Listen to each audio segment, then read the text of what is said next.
win today against Carrick. Scoreline maybe doesn't tell the whole story of the game because Carrick certainly made it difficult for us. Yeah, geez, you come here, you have to fight for everything. We told the players that, obviously Stewardy had his team well fired up for today's game.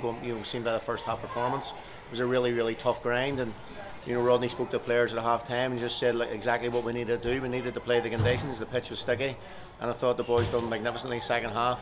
Two brilliantly taken goals by Niall McGinn sent us on our way, and then to grab the other two as well was brilliant, and maybe potentially could have had another one or two, but absolutely over the moon with the effort and the work, and especially the way the other results have went as well.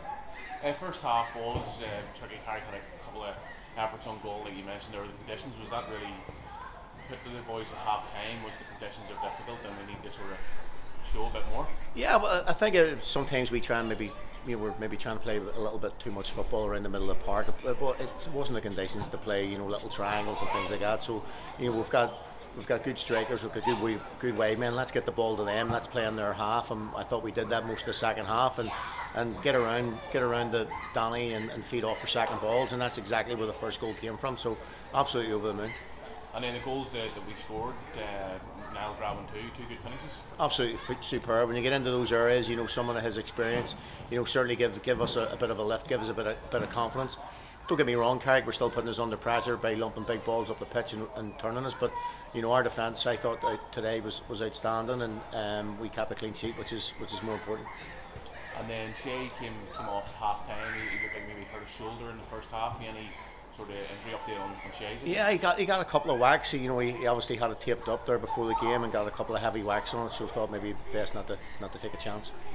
And then going forward, there's obviously still loads of games remaining, and it's just to keep case of knocking the wins together, and there's two this week we've had, Tuesday and obviously today, so just keep motoring on. It's all about points at this stage. It's not about playing nice football. It's not about anything like that. It's about getting 3 points on the board every game, and it goes to show you what these points have done to us and where we are now in the league. The results today, with Cliftonville getting beat, Crusaders drawn, Coleraine getting beat, so we just had to take care of our own business. We've obviously closed the gap on Cliftonville.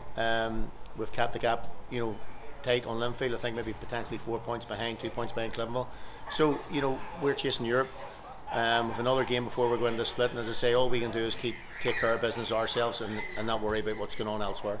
In terms of with this being a busy period, how is the training approach? Is it a case of just making sure the players are recovering and keep ticking on? Yeah, well, I think this was our 7th game in something like 22 days, which is absolute madness. Before that, it was 6 games in 18 days. No one seems to realise that.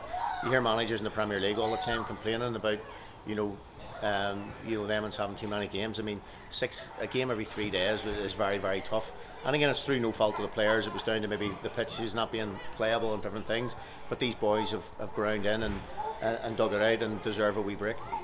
And Aidan Wilson out of the squad today, any concerns with him? Precautionary, again, injury. Aidan's been carrying a knock, and he's been brilliant for us all season. So now that we'll have a 2-week break before our next game, hopefully give him a bit of time to recover.